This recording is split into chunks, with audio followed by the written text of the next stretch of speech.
चुनाव में हार और जीत अंतिम सत्य है।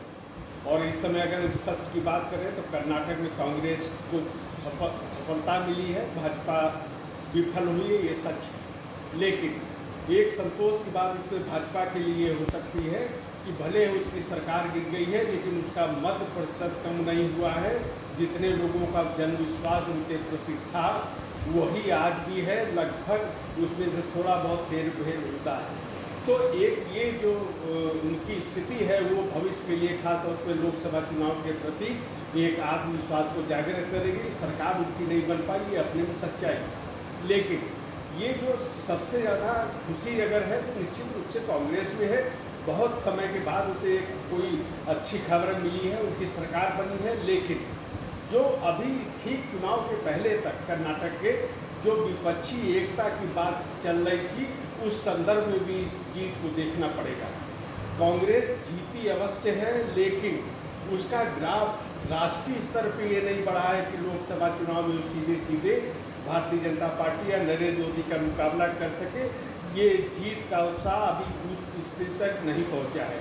तो जो विपक्षी एकता थी, अगर हम कहें कि सबसे ज़्यादा खलबली कर्नाटक की जीत से विपक्ष को ही हुई है, क्योंकि जो विपक्ष के छत्रप जो हैं क्षेत्रीय पार्टियों के जो प्रमुख हैं उन सबको एक उम्मीद थी कि उन्होंने मान लिया था कि कांग्रेस कमज़ोर होगी और इसमें वो सब के सब अपनी संभावनाएं देखने लगे थे।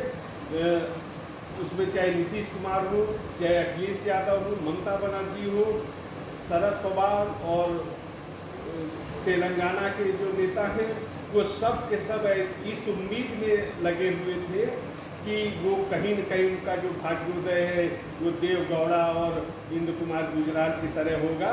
इस उम्मीद में सब ने सक्रियता भी बढ़ा दी थी। शरद पवार को कुछ मुश्किल का सामना करना पड़ा था अपने अंदर ही पार्टी में, तो इस्तीफे का दांव चला। उसके बाद जो राजनीति वो भी हम सब देख रहे हैं। तो इससे खलबली मची है विपक्ष के अंदर कि कांग्रेस का दबाव कुछ बढ़ा है, लेकिन इतना नहीं बढ़ा है कि वो एकदम अपने दम पर चलेगी, उसे भी सहारे की जरूरत होगी। ये एक विषय पे विचार का है। दूसरा विषय जो विचार का है उसमें ये समझना होगा कि आजकल बड़े लोग दावे करने लगे हैं। जब से कर्नाटक का रिजल्ट आया है लोग कह रहे हैं विपक्षी एकता हो रही है, विपक्ष गठबंधन बन रहा है और विपक्ष ये बीजेपी को चुनौती देने जा रहा है। ये सब भ्रम साबित होने वाला है। क्योंकि प्रत्येक जो छत्रप है, प्रत्येक जो क्षेत्रीय पार्टी वो जो प्रमुख है उनमें से कोई भी ये नहीं चाहता कि कांग्रेस मजबूत हो। इसको देखना पड़ेगा।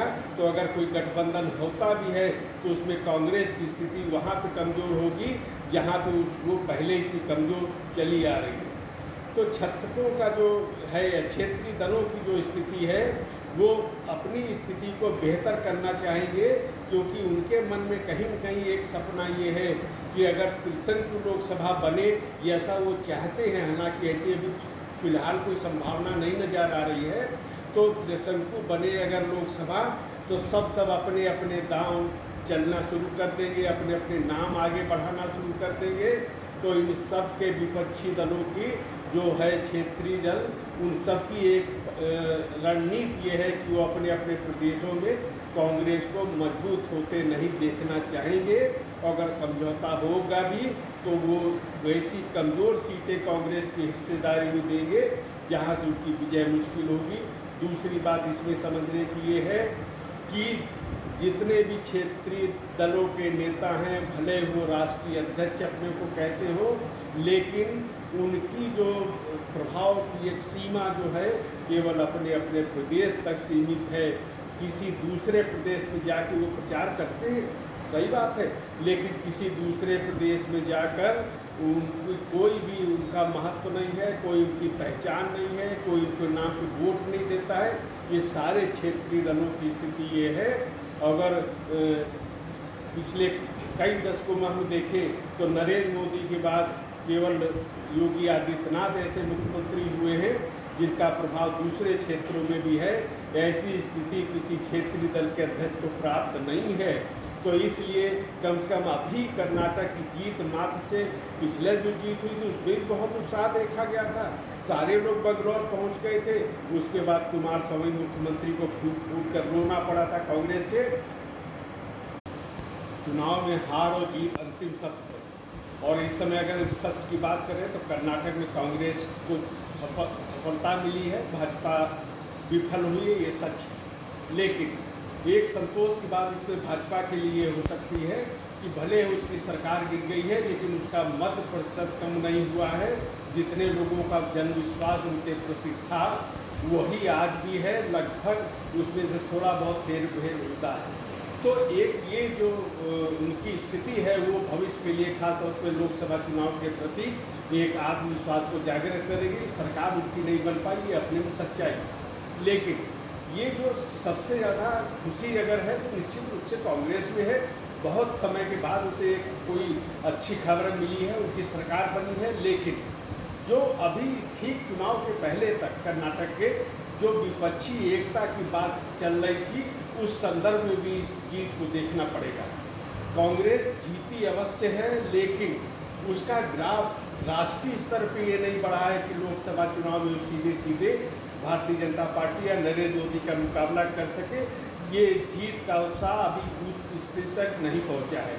तो जो विपक्षी एकता थी, अगर हम कहें कि सबसे ज़्यादा खलबली कर्नाटक की जीत से विपक्ष को ही हुई है, क्योंकि जो विपक्ष के छत्रप जो हैं क्षेत्रीय पार्टियों के जो प्रमुख हैं, उन सबको एक उम्मीद थी कि उन्होंने मान लिया था कि कांग्रेस कमज़ोर होगी, और इसमें वो सब के सब अपनी संभावनाएं देखने लगे थे। उसमें चाहे नीतीश कुमार हो, चाहे अखिलेश यादव हो, ममता बनर्जी हो, शरद पवार और तेलंगाना के जो नेता हैं, वो सब के सब इस उम्मीद में लगे हुए थे कि वो कहीं न कहीं उनका जो भाग्योदय है वो देव गौड़ा और इंद्र कुमार गुजराल की तरह होगा। इस उम्मीद में सब ने सक्रियता भी बढ़ा दी थी। शरद पवार को कुछ मुश्किल का सामना करना पड़ा था अपने अंदर ही पार्टी में, तो इस्तीफे का दांव चला। उसके बाद जो राजनीति वो भी हम सब देख रहे हैं। तो इससे खलबली मची है विपक्ष के अंदर कि कांग्रेस का दबाव कुछ बढ़ा है, लेकिन इतना नहीं बढ़ा है कि वो एकदम अपने दम पर चलेगी। उसे भी सहारे की जरूरत होगी। ये एक विषय पे विचार का है।